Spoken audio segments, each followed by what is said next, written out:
সেরাম thalassaemia prevention ফেডারেশনের উদ্যোগে প্রত্যেক বছরের ন্যায় এই বছরও পালিত হলো আন্তর্জাতিক নারী দিবস। শনিবার শ্যামবাজারের সেরাম অডিটোরিয়ামে নারী দিবস উপলক্ষে একটি অনুষ্ঠানের আয়োজন করা হয়।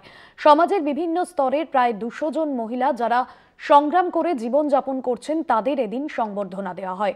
অনুষ্ঠানে উপস্থিত ছিলেন সেরামের কর্ণধার সঞ্জীব আচার্য ও অন্যান্যরা।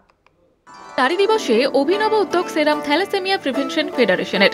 নারী দিবসে সংবর্ধনা দেওয়া হলো সমাজের বিভিন্ন স্তরের প্রায় 200 মহিলাকে। যে সমস্ত মহিলারা কঠিন সংগ্রাম করে জীবনযাপন করছেন মূলত তাদেরই শনিবার সংবর্ধনা দেওয়া হলো সংস্থার পক্ষ থেকে। প্রতি বছরের মতো এবছরও সেরাম থ্যালাসেমিয়া প্রিভেনশন ফেডারেশনের উদ্যোগে এদিন শ্যামবাজারের সেরাম অডিটোরিয়ামে পালিত হয় আন্তর্জাতিক নারী দিবস অনুষ্ঠান। এদিনের অনুষ্ঠানে উপস্থিত ছিলেন সেরাম থ্যালাসেমিয়া প্রিভেনশন ফেডারেশনের কর্ণধার সঞ্জীব আচার্য ও অন্যান্য বিশিষ্টজনেরা। আন্তর্জাতিক নারী দিবসের লক্ষ্যটাই তো হচ্ছে নারীদের আরও তাদের স্ব-উপার্জিত হবেন, নারীরা আরও সেলফ ডিপেন্ডেন্ট হবে, স্বনির্ভর হবেন। আর নারীদের ওপরে নানা রকম যে পুরুষতান্ত্রিক সমাজ ব্যবস্থায় পুরুষদের যে চাপিয়ে দেওয়া অনেক কিছু আছে সেইগুলো বন্ধ করতে হবে। এবার পাশাপাশি এটাও ঠিক নারীরাও যে স্বাধীনতা পাবেন, সবটা পাবেন, তাদেরও অপব্যবহার করা সেটা সঠিক নয়। সমাজের সর্বক্ষেত্রে নারীদের যে লড়াই তাকে সম্মান জানানো হয়েছে এদিনের অনুষ্ঠানে।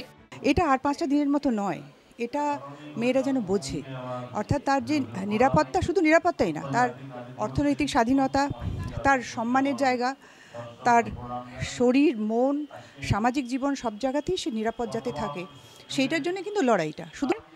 আর আমি চাই মেয়েরা পিছিয়ে না থেকে এইভাবে লড়াই করে এগিয়ে যাক, কারণ আমি একজন নিজে অ্যাসিড সার্ভাইভার, আমি নিজে প্রতিনিয়ত লড়াই করে এগিয়ে যাচ্ছি।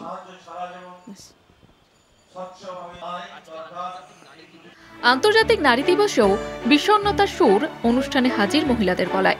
মহিলাদের আরও বেশি নিরাপত্তার প্রয়োজন বলে দাবি জানিয়েছেন তারা। নারী নিরাপত্তাটা বিশাল ব্যাপার, একটা কোয়েশ্চেন মার্ক হয়ে গেছে আমাদের লাইফে। আমরা মেয়েরা কিন্তু সুরক্ষিত নই। এই আন্তর্জাতিক নারী দিবসে এটাই বলবো, প্রতিটি মেয়ে যেন সুরক্ষিত থাকে, প্রশাসন যেন একটু দেখেন আমাদের। আন্তর্জাতিক নারী দিবসের লক্ষ্যই সমাজে নারীদের স্বাবলম্বী করা, পাশাপাশি নারীদের তার স্বাধীনতার সম্পর্কে সজাগ থাকতে হবে। পুরুষতান্ত্রিক সমাজে নারীদের নিরাপত্তার প্রসঙ্গই উঠে এলো সেরাম থ্যালাসেমিয়া প্রিভেনশন ফেডারেশনের অনুষ্ঠানে। কলকাতা টিভি।